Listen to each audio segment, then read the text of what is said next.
வணக்கமாமே. எல்லாருக்கும் தெரிஞ்ச விவசாயன்றது நல்ல நேச்சராக இருக்குது, நல்லா இருக்குது, அழகாக இருக்குது. அது மட்டும்தான் தெரியும். அதுக்கு பின்னாடி இருக்கிற வலி வேதனைன்றது தெரியாது. எனக்கா அதை காட்டுறதுக்கும் நாங்கள் தயங்குறோம். எனக்கா அதை காட்டியும் பயன் இல்லாத போகுது. உங்கள்கிட்ட நாங்கள் வந்து இப்போ படத்தில் காட்டுற மாதிரி சேட் பிஜிஎம் போட்டு தான் உங்ககிட்ட இருந்து அந்த கரிசனை காட்டணுன்றது விவசாயிக்கு எந்த ஒரு அவசியமும் இல்லை. அவன் நினச்சானா எப்படி எப்படி சொல்கிறது, இன்றைக்கி ஒரு விவசாயி விவசாயம் பண்ணாத நீ சாப்பிட்ற சாப்பாட்டில் கை வைக்க முடியாதுன்றது தான் உண்மை. அவனுக்கு வந்து கருணை காட்டுங்கள்லாம் அங்கே வந்து எவனும் வந்து நிற்கலை. அவனோட இது விளைச்சலுக்கு இப்போ எப்படி ஒரு ப்ராடக்ட் உற்பத்தி பண்ணுறான், அதுக்கான மரியாதை அவங்ககிட்ட இல்லைன்றது தான்.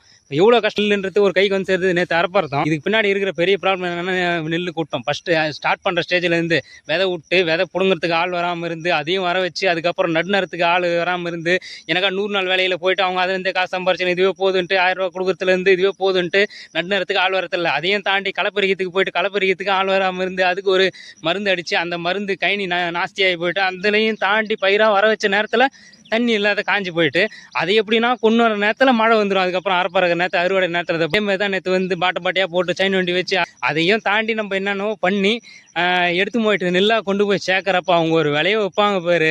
ஏன்னா அவங்க வைக்கிறது தானே சட்டம். ஏன்னா விவசாயி வைக்கிறது இல்லை விலை. அதையும் தாண்டி ஓகே எடுத்து போயிட்டாலும் அதையும் வாங்குறாங்களா. நெல் கொள்முதல் நிலையன்ட்டு ஒன்று இருக்குது, கோல்டு ஸ்டோரேஜ்னு ஒன்று கொண்டு வந்தாங்க. அது எதுக்கு கொண்டு வந்தாங்கன்ட்டு இன்றைக்கி வரைக்கும் தெரியல. அது எந்த இயர் கொண்டு வந்தாங்கன்னு சொல்லுங்கள், அதுவே நம்மளுக்கு கொஷின் தான். அதையும் தாண்டி எல்லாத்தையும் தாண்டி போகிறப்போ லஞ்சன்ட்டு ஒன்று கேட்குறாங்க. இப்போ ஒரு நியூஸில் போட்டிருந்தாங்க பார்த்தீங்களா, நெல் வந்து முளைச்சி வந்து மழையில் தாண்டி அது நெல் வந்து வாங்காது வந்து முளைச்சி வந்து இந்த ஒரு அவலமான நிலை விவசாயிகளுக்கு நடக்கிறது யாரும் குரல் கொடுத்து பேச மாட்டாங்க. ஏன்னா அவங்க தான் வந்து பெரிய பெரிய ப்ராடக்ட்டுக்கு தானே அவங்களாம் இது பண்ணுவாங்க. இந்தமாரி இன்ஃப்ளூயன்சர்லாம் கூட அதெல்லாம் பேச மாட்டாங்களே. முளைச்சி வருது, சாப்பிட்ற சாப்பாடு தானே, அது அரிசி தானே. 3 வேளை சாப்பிட்றப்போ அந்த சாப்பாடு செஞ்சவங்களோட இது உனக்கு தோணணும்ல. அதையும் தாண்டி லஞ்சம் கேட்குறாங்களா. அந்த நெல் கொள்முதலேருந்து 50 ரூபா கேட்குறாங்களாம் வாட்ச்மேன்லேருந்து. சோத்து தானே திங்கிறீங்க, வேறு எதுவும் திங்கலையே. இதை தாண்டி வேறு என்ன கேட்குறது? டே பிச்சை எடுக்கிறேன், அவங்க கிட்ட போய் பிச்சை எடுக்கிறேன் 50 ரூபா 100 ரூபான்ட்டு. ஆஃபீஸர் லெவலுக்கு வந்து கவர்மெண்ட் சம்பளம் தானே வாங்குறேன். இல்லை வேணானா விட்டு போக வேண்டியதுனா, வேறு வேலை போய் பார்க்க வேண்டியதுனா, எனக்கு காசு பத்தலைண்ணா, எவ்வளோ வேலை இருக்க போகலாம்ல.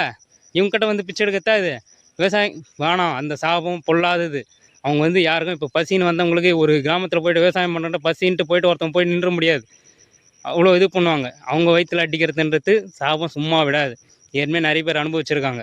ஸோ வந்து அந்த வீடியோ இருந்தாலும் கிளிப் போடுறேன். நீ தான் நியூஸில் பார்த்தேன், ரொம்ப கேவலமாக இருந்துச்சு. அதை பார்க்குறப்போ முளைச்சி வந்திருக்கு நாற்று.